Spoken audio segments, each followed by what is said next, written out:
돌이켜보면 우리 인류 역사는 전쟁의 역사입니다. 어떤 분이 이야기하기를 우리 지난 3천년을 돌이켜보면 그 가운데서 평화로운 시대는 268년밖에 없었다고 합니다.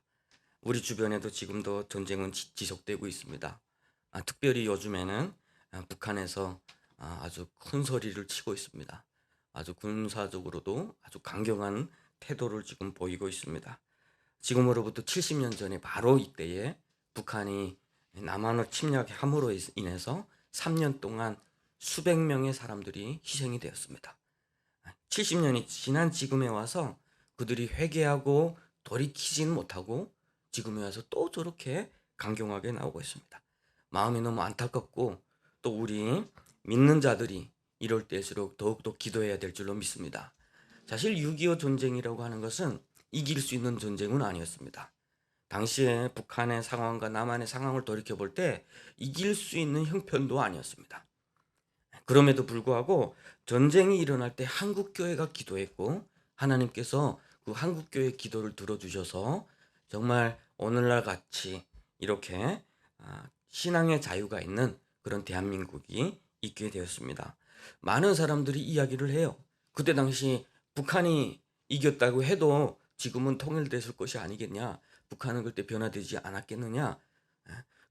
그런데 우리 크리스천들이 관점에서 보면 그렇게 됐으면 대한민국의 교회는 없어졌을 거예요.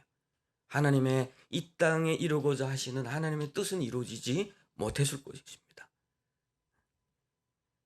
저 북한 땅에 오늘날의 그 악함과 그런 악한 계기가 이루지 못하도록 우리 기도해야 될 줄로 믿습니다. 제가 6.25 전쟁에 대해서 궁금한 것이 많았어요. 북한에서는 남한에서 침략했다고 그랬죠. 그래서 중국에 들어와서부터 여러 가지 자료를 계속 찾아보기 시작을 했어요. 찾아보기 시작을 하다 보니까 중국에 그나마 밝혀지기 시작한 그 자료에 보니까 49년도부터 시작해서 북한은 철저하게 준비를 했어요.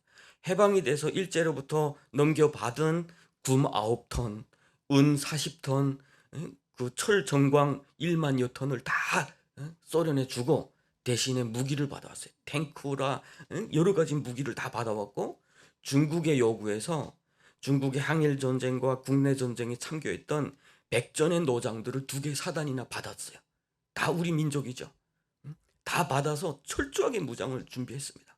그럴 때 남한은 어떻게 했냐면 미국에서 남한에다가 무기를 주면 전쟁을 일으킬까봐, 그리고 그 메가도 장군이 역사적으로 보면 군대에서는 그 군인으로서는 맹장이라고 해요. 아주 용맹한, 정치에서는 맹하라고 평가를 해요. 이 정치는 너무 못하는 사람. 그러니까 이 사람이 와서 대신 신탁 통치를 하면서 그 일제에 경찰 했던 사람들도 그냥 경찰을 하고 하니까 남한의 주민들이 이건 도대체 해방이야 뭐야 해가지고 너무 사회적으로 불안을 했습니다. 그런 가운데 이 사람들한테 무기를 또 더 많이 주게 되면 전쟁을 일으킬 것 같다고 해서 무기도 제대로 주지도 않았어요. 한쪽에서는 무기가 최첨단의 무기로 다 준비되어 있고 한쪽은 무기도 제대로 준비 안 되고 사회적으로는 와해되고 있었고, 이러면 전쟁은 일어나게 됐어요. 무엇이나 한쪽이 대립되어 있는 2개의 나라나 민족이 한쪽이 너무 지나치게 약하면 침략을 당하게 됐어요. 전쟁이 일어나게 됐어요. 그래서 전쟁론을 연구하는 사람들은 상대방에 맞게 우리도 실력을 키워야 되는, 그것이 평화를 지키기 위한 첫 번째 방법이라 이렇게 이야기를 해요. 만약에 그때 당시 대한민국이 조금 더 국방에서 강했다면, 국방력에서 더욱더 강했다면 그때 전쟁은 일어나지 않았을지도 몰라요. 또 국방력으로는 강하지 않아서도 미국에서 확실한 신호를 주었다면, 당시에 스탈린이 제일 두려워했던 것은 미국이 개입할까가 두려웠어요. 그런데 김일성 계속해서 절대로 개입 안 합니다. 우리가 가진 정보에 의하면 여기에 남한에 있는 남로당이 전쟁이 일어나면 우리 편에 들어서 쉽게 한 달 내에 다 점령할 것입니다. 계속 정보를 스탈린에게 줬어요. 그리고 가만히 생각해 보니까 당시 중국도 내전을 할 때에 장개석 군대가 막 장강으로 밀려나갈 때 원래 미국에서 그랬어요. 장강 이남으로 넘어오지 마라. 그러니까 소련은 그걸 잘 지키려고 했어요. 그런데 모택동이 그대로 밀고 가버린 거예요. 그러니까 미국에서 간섭을 안 했습니다. 그러니까 스탈린 거기서 잘못된 정보를 깨달은 거예요. 아, 남한도 치면 미국에서 개입 안 할 것이다. 이게요, 대국들 사이에는 말 한마디도 중요해요. 그런데 오늘 아침에 뉴스를 보니까 우리 트럼프 대통령이 먼 나라에서 일어나는 일에 우리 미군이 간섭할 일이 아니다. 이거는 정말 나쁜 정보입니다. 북한이 오판할 수 있는 정보예요. 아, 그럼 북한이 요거는 우리가 쳐들어갈 수 있겠다. 그러면 군사 도발을 일으킬 수도 있어요. 이러한 연약점에도 불구하고 전쟁이 막상 일어나서 밀려나갈 때에 대한민국에서는 또 어떻게 했을까요? 한강 다리를 끊어버렸어요. 아직도 많은 그 대한민국 국군은 북한군과 대치하고 있는데 한강 다리를 끊어버렸어요. 거기에서 한국군의 80%가 전력이 상실됐다고 그러고요. 이런 상태에서 과연 이기겠습니까? 이 전쟁은 진전쟁이나 같아요. 그런데 하나님께서 일하셨어요. 하나님께서 우리 남한보다 더 빠르게 미국에서 움직였고 연합국이 움직였어요. 당시에 연합국 이사국에서 소련이 이 전쟁 참여하면 안 됩니다. 강력하게 했으면 참여 못해요. 그런데 소련이 그때 당시 왜 그런지 모르겠는데 소련이 마음이 캥기니까 그랬겠죠. 거기서 반대를 안 했습니다. 그러다 보니까 연합국이 신속하게 움직이게 됐고 인천 상륙작전이 일어나게 됐고 그러면서 한반도 운명은 바뀌기 시작했어요. 전쟁이라는 것은 바로 그거예요. 한쪽이 너무 약하면 안 된다라고 하는 거죠. 우리의 영적인 전쟁도 마찬가지라는 거죠. 오늘날 이 역사가 전쟁의 역사라고 했다면 우리의 크리스천들도 우리의 오늘 삶 자체도 전쟁입니다. 영적인 전쟁터예요. 그러면 영적인 전쟁에서 우리가 승리하려면 우리가 어떻게 해야 될까요? 우리가 이 전쟁에서 이기려면 또 우리가 이 전쟁을 막아내려면 어떻게 해야 될까요? 당연하게 강해야 되겠죠. 강해야 되겠죠. 르비딤에서 아말렉이 쳐들어왔어요. 그때 우리 르비딤 사건을 압니다. 마사와 무리바라고 그랬죠. 마사와 무리바, 하나님을 시험하기 시작했어요. 영적 지도자를 공격하기 시작했어요. 이렇게 영적으로 타락하기 시작하면 전쟁이 일어나기 시작되는 거예요. 신명기 보면 신명기 25장 마지막 부분에 보면은 그때 모세가 그렇게 이야기했어요. 그때 아말렉이 너희들이 피곤하고 지쳤을 때 너희들이 약한 곳을 공격해 들어왔다. 이렇게 이야기해요. 전쟁이라는 것은 강한 곳으로 들어오는 법이 없어요. 약한 고리를 친다라고. 우리 영적인 전쟁도 마찬가지입니다. 그래서 영적인 전쟁에 대해서 가장 이렇게 잘 이야기하고 있는 우리 에베소서 6장 10절에 보면 너희가 주 안에서와 그의 능력으로 강건하여지고 라고 있어요. 주 안에서와 그 힘의 능력으로 강건하여지어라. 그래서 저는 오늘 말씀을 묵상을 하면서 이건 정말 중요한 말씀이구나. 우리가 매일 겪게 되는 이 땅에서의 이 전쟁을 우리가 어떻게 승리할까? 이 땅에서 살아가는 우리는 쉽게 너무 정답을 잘 이야기해요. 우리 크리스천들은. 왜냐하면 어떤 분이 그러더라고요. 성경 시험 칠 때 모르면 예수라고 써라. 그러면 80% 맞는다 그래요. 너무 정답을 잘 알고 있어요. 우리 영적 전쟁에서 승리하려면 예수님 믿으면 되죠. 하나님 신뢰하면 되죠. 그런데 하나님 신뢰하는 게 뭘까요? 아무것도 안 하는 걸까요? 아니면 내가 뛰어들어가는 걸까요? 아니면 기도하는 걸까요? 말씀 보는 걸까요? 이런 부분에서는 모르고 너무 정답을 알다 보니까 하는 행동마다 다르고 결국은 전략이 없고 전술도 없고 그래서 영적 싸움에서 늘 패배하고 그러고 나면서는 하나님을 원망하기 시작하죠. 그것이 마사였고 무리바였죠. 그러면 오늘은 우리 어떻게 승리해 나갈 것이냐라고 하는 부분에 대해서 보고자 합니다. 그래서 저는 오늘의 본문을 가지고 3시간에 거쳐서 3주에 거쳐서 이렇게 말씀을 나누고자 하는데 첫 번째 제목은 여호와의 니시, 아래에 여호와의 기치 아래 서라고 잡았습니다. 왜냐하면 주 안에서와 그 능력으로 강건하여지고 우리가 강건해야 돼. 먼저 우리가 강해져야 되기 때문에 그러면 우리가 어떻게 강해질 것이냐라고 하는 부분은 이렇게 하나하나 나눴으면 좋겠습니다. 우리는 그러면 어떻게 하면 강해질 수 있을까요? 그리스도 안에서 그리스도의 기치 안에서 우리가 강해질 수 있는 능력은 과연 어디에서 올까요? 저는 보고 듣고 말하고로 잡아봤습니다. 우리는 하나님 앞에서 우리의 눈이 열리기를 기도했으면 좋겠어요. 이 세상에서 영적인 전쟁에서 적과 아군을 분별하는 게 중요해요. 보호물을 발견할 줄 알고 그렇지 않은 것을 발견할 줄 알아야 돼요. 잠시 있다가 없어질 것을 볼 줄 알고 영원한 것을 볼 줄 알아야 돼요. 그리고 우리를 위해서 죽어주신 하나님이면서 하늘 꼭대기에서 우리를 위해서 이 땅 가장 낮은 곳에까지 오셨던 예수님을 볼 줄 알아야 돼요. 우리는 그것이 안 보이면 흔들리기 시작해요. 우리가 예수님이 안 보이고 다른 것이 보이기 시작하면 우리는 이 싸움에서 벌써 약해지고 있는 거예요. 그래서 우리는 영적인 눈이 열리게 기도해야 됩니다. 그래서 시편 119편에서 보면은 내 눈을 열어서 주의 율법이 놀라운 것을 보게 하소서라고 기도하고 있어요.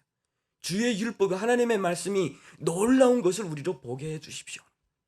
예수님께서 요한복음 9장에 보면은 맹인을 눈을 뜨게 하여 주신 기적을 보여주셔요. 그럴 때 예수님께서 어떻게 했죠?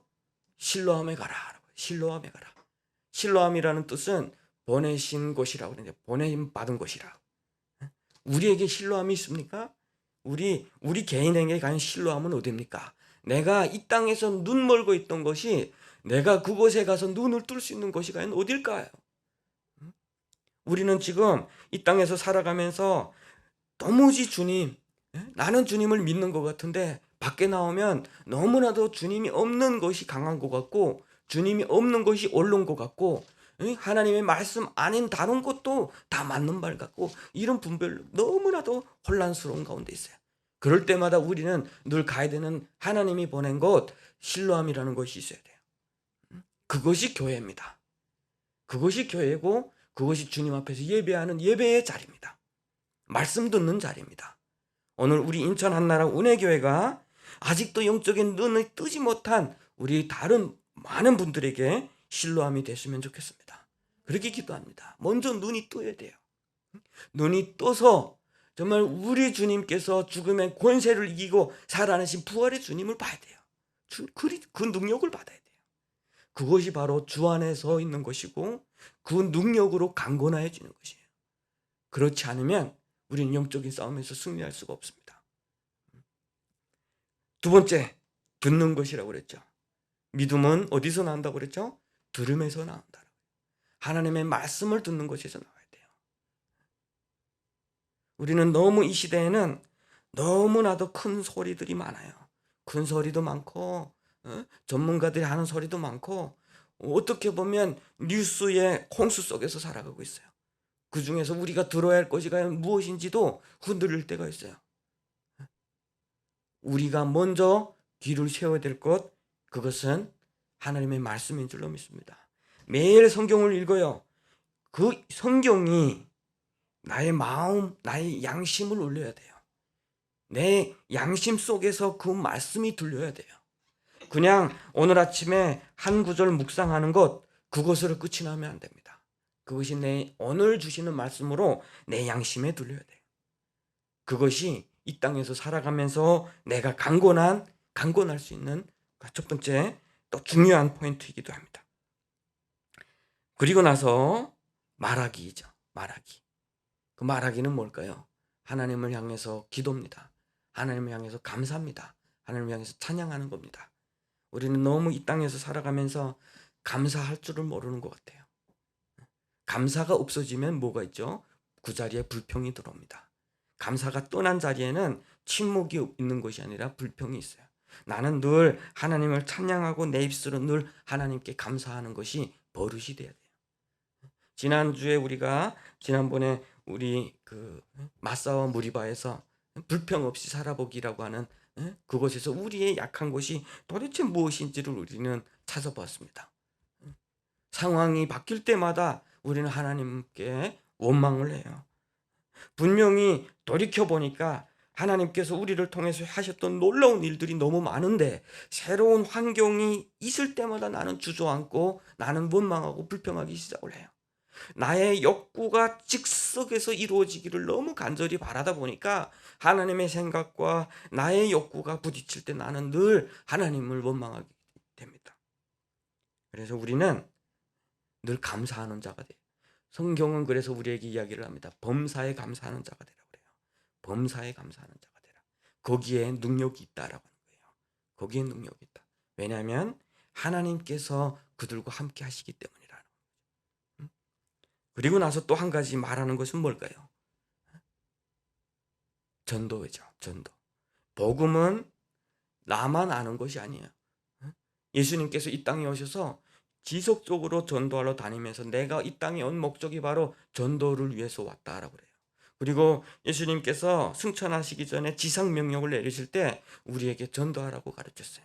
전도는 다른 사람을 살리는 것뿐만이 아니라 내가 강해지는 중요한 조건입니다.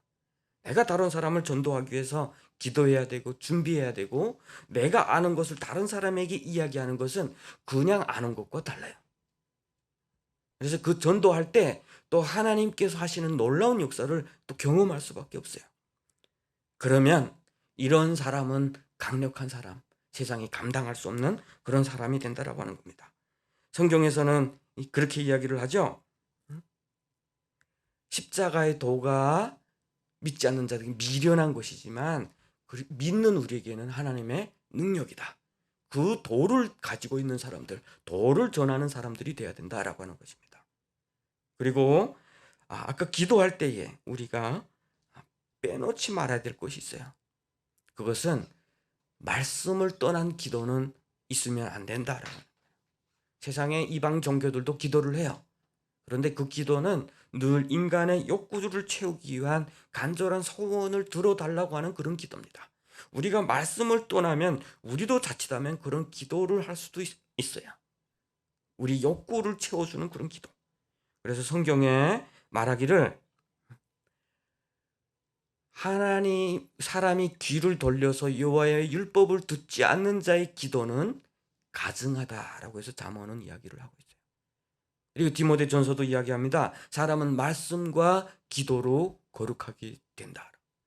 말씀을 떠난 기도, 우리는 그것을 잘 극복을 해야 돼요. 오히려 나는 지나치게 그 기도 속에서 모든 것을 이룰 것이다라고 말씀을 떠나서 살다 보면은 오히려 이상한 곳에 빠질 경우가 많아요. 그래서 무너진 사람들이 많아요. 오히려 훈련을 받다가, 선교 훈련을 받다가 말씀이 없이 이상한 소리를 듣고, 그때부터는 뭐 하나님께서 이렇게 말씀하셨어요 라고 하면서 하는데 그것이 오히려 공동체를 해치고 다른 사람을 해치는 그런 것들을 너무 많이 경험을 했어요. 옛날에 저희 아내가 DTS 받을 때 거기서 하나님의 음성 듣기라고 하는 그런 훈련을 받았다고 해요. 그래서 믿음은 그 듣는 그 말씀을 우리에게 주시는 대로 해야 됩니다. 믿어야 되고 그렇게 행해야 됩니다. 그렇게 하면 우리는 무리도 걸을 수 있습니다 라고 하는 그런 강의를 들었답니다. 그날 저녁에 수영장에 온통 첨벙 물에 빠지는 소리가 났다고 합니다. 왜냐하면 물에 걸어보기 위해서 수많은 사람들이 믿음으로 갑니다 했는데 첨벙 주변 사람들이 자지를 못했답니다. 이것이 영적으로는 지나치게 치우쳐진, 영적으로 지나치게 모험적인 것이에요. 하나님을 시험하는 거예요. 예수님께서 광야에 가셨을 때 사탄이 뭐라고 그랬죠? 성전 꼭대기에 데려다 뛰어내리라. 하나님께서 분명히 받아주실 것이라고 했다. 그럴 때 예수님께서 뭐라고 했습니까? 하나님을 시험하지 말라. 그것이 어디에서 있었죠?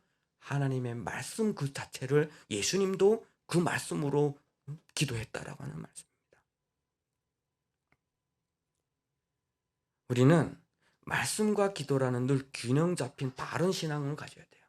그래야만 우리는 이 땅에서 살아가면서 주님의 뜻이 무엇인지, 주님이 나를 통해서 원하시는 것이 무엇인지, 지금 이 시대 가운데 하나님의 마음이 어디에 있는지를 알기 때문에 우리는 그렇게 기도할 수가 있어요. 여러분, 그런 기도는 100% 응답을 받습니다. 그러면 그런 사람은 능력이 강력한 사람이에요. 능력이 강한 사람. 하나님이 동행하는 사람이에요. 자, 우리 다시 한번 처음부터 돌이켜 보겠습니다. 먼저 강력하게 되는 것. 내가 이 땅에서 영적으로 승리하기 위한 첫 번째 조건이 내가 강한 것. 그것에서 우리 영적 눈이 열리는 거예요. 헛된 것을 보는 것이 아니라 참된 것을 보는 것. 잠시 있다가 없어지는 것을 보는 것이 아니라 영원한 것을 보는 것. 하나님께서 행하셨던 그 기적 자체를 보는 것이 아니라 하나님 그 자체를 보는 것. 그 영안이 열려야 돼요. 그러기 위해서는 우리는 주님께서 말씀하셨던 실로암 가서 씻으라. 우리는 늘 하나님 앞에 나와서 우리 마음에 더러워진 부분을 계속해서 씻어내야 돼요. 그래야 우리는 참된 주님의 모습을 볼 수가 있습니다. 그리고 두 번째는 듣게 하는 거예요. 내 마음에 하나님의 말씀을 듣게 하는 거예요. 내가 묵상하는 말씀이 눈에서만이 아니라 뇌에서만이 아니라 우리 양심에 주시는 말씀으로 받아들여야 돼요. 그것이 훈련이 돼야 돼요. 우리가 이상한 데서 오는 말씀이 아니라 성경 말씀을 통해서도 우리에게 주시는 말씀은 너무 강력합니다. 너무 강력해요. 그 말씀 앞에 있으면 말씀을 묵상하다가 눈물이 터져요. 감격해요. 저도 어제 사실은 한 주로 이렇게 할 말씀이었어요. 그리고 여러 가지 자료를 이렇게 보니까 오늘 말씀은 대체적으로 신학자들도 그렇고 다른 목사님들도 그렇고 기도에 초점을 맞춰서 이렇게 하고 있는 것을 볼 수가 있어요. 그런데 제 말씀을 묵상하면서 여호와는 나의 깃발이라고 할 때 그 깃발의 의미는 도대체 뭘까라고 해서 묵상하는 가운데 그거구나 발견했던 것이 있어요. 그것이 뭐냐면 여호와의 깃발은 단순히 우리가 모세가 나가서 산에 올라가서 올렸던 그것만이 아니에요. 과거의 전쟁의 깃발을 한번 해보세요. 깃발은 신호 그 자체예요. 깃발은 그 신호 자체. 전쟁터에 올라가서 깃발을 한 번씩 흔들 때마다 전 군인들은 공격하고 포위하고 물러나고 모든 것이 그 깃발에 달려 있어요. 여호와는 나의 깃발이라고 할 때 그 깃발은 뭐냐면 모세가 들었던 그 지팡이가 바로 그 역할을 했다는 거예요. 하나님께서 그 역할을 했다라고 하는 거예요. 그러면 첫 번째가 그것을 아는 그 깃발 아래 서는 것부터 중요한 거예요. 내가 약하고 불평하고 피곤하고 무너져가고 할 때 아말렉이 공격했던 것처럼 내가 그 깃발 안에서 먼저 강건하여지는 것이 승리의 요건이 된다라고 하는 겁니다. 한쪽에서 무너져가고 있는 그 진지를 바라보면서 여호수아 같은 그 여호와의 기치 아래 있는 사람들이 일어나서 뚫고 나갈 때 전쟁에서는 승리할 수가 있다는 거예요.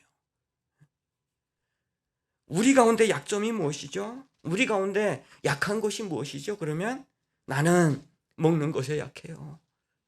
나는 먹는 것을 보면 먹는 것을 못 먹으면 은혜가 떨어져요 라고 하는 사람은 먹는 것이 약한 사람이에요. 우리 자세히 한번 살펴보세요. 나는 어떤데 민감하지? 다른 사람이 나를 무시하는 것이 나는 너무 괴로워요. 밤에 자질 못해요. 그러면 나는 사람들한테 인정과 받고 싶은 욕구가 있는 거예요. 그것은 곧 약한 점이에요. 사탄은 그것을 뚫고 들어와요. 너 우리 무리에 뚫고 싶어? 왕따를 시키는 거야. 그때부터 나는 기도도 안 돼요. 무너져 갑니다. 기도하세요. 안 돼요. 어떤 분이 그런 이야기를 하셨어요. 밤에 잠이 안 와요. 그래서 전화를 했어요. 어떤 분에게. 기도하세요. 제일 힘이 없는 말이 그런 말이래요. 나의 약점이 뭔지는 모르고 그냥 원론적인 것. 주님 앞에 나오면 다 해결돼요. 어떻게 나와야 되죠? 어떻게 나오죠? 나의 약점은 도대체 뭔지를 끊임없이 찾아봐야 되겠죠. 찾아보고 왜 내가 이렇게 되어 있는지, 왜 이런 부분에서 내가 약한지를 찾아봐야 되겠죠. 그래서 그것을 극복해내는 과정, 그것이 우리가 강건하게 되는 과정이기도 해요. 이 시대 가운데 우리 한국교회가 더욱더 기도해야 할 때입니다. 기도할 때예요. 전쟁이라고 하는 것은 문명으로 갈수록 전쟁은 더욱더 참혹하고 사람은 더 많이 죽게 돼 있어요. 과거에는 활 쏘고 창 던지고 할 때는 뭐 국소적으로 전쟁이 일어나고 얼마 그렇게 상하지도 않았지만 2차 세계대전만 봐도 한 함선 자체에 1,200명이 타고 가다가 그 장수함에 의해서 침몰되면 하루 순간에 1,500명이 그대로 죽어버리는 거예요. 다 젊은이들이잖아요. 다 청년들이잖아요. 그러나 이 세계의 주관자는 우리 하나님이신 줄로 믿어요. 우리가 기도할 때 악한 자들의 계교가 무너질 줄로 믿습니다. 제가 중국 그 책들을 이렇게 살펴보니까 60년대에도 김일성이가 중국에다가 이야기했던 적이 있어요. 우리가 저 베트남을 보니까 경험을 많이 했어. 우리 이번에 전쟁을 할 수도 있겠다. 전쟁하면 좀 도와달라. 중국 보고 그렇게 했던 적도 있어요. 그런데 그런 계획가 이루어지지 않은 것은 다 하나님의 은혜인 것 같아요. 돌이켜보면. 그런 악한 자들의 계획가 이번에도 무너지고 이 땅에 평화가 일어나고 나중에는 평화적 복음 통일이 저 땅, 북한 땅 가운데 이루어지고 교회가 재건되는 그런 역사가 있기를 바랍니다. 우리의 영적인 문제도 마찬가지예요. 약해지지 않고 나의 약점이 무엇인지, 내가 어디에서 제일 쉽게 공격을 받는지, 어디에서 제일 주님을 많이 불평하는지를 살펴봤습니다. 살펴보고 주 안에서 주님의 임재를 경험하라고 그 능력으로 강건하여지면 우리는 이 땅에서 매일과 같이 일어나는 영적 전쟁에서 넉넉히 승리하게 될 줄로 믿습니다. 우리 다음 주에는 순종에 대해서 보도록 하겠습니다. 그 순종은 여호와의 기치를 따라서 군인들이 깃발을 흔들 때 어떻게 움직이느냐, 그것에 따라서 승리하고 패하고가 달려 있기 때문이에요. 제가 마지막으로 한 말씀을 읽어 드리도록 하겠습니다. 이사야서 13장 2절입니다. 너희는 민둥산 위에 기치를 세우고 소리를 높여 그들을 부르며 손을 흔들어 그들을 존귀한 자의 문에 들어가게 하라. 민둥산에, 헐거벗은 산에, 황폐화된 산에 기치를 세우라. 여호와의 기치를 세우라. 그리고 소리 높여 불러서 여호와의 그 전에 들어가게 하라. 여호와의 그 문에 들어가게 하라. 여호와의 그 기치 아래 들어가게 하라. 그 말씀이 우리 오늘 가운데 우리에게 주시는 말씀인 줄로 믿습니다. 우리가 기치를 세우고 오늘 이 시대 가운데 복음을 증거하는 우리 인천 한나라 운해교회가 되기를 주님의 이름으로 축복합니다.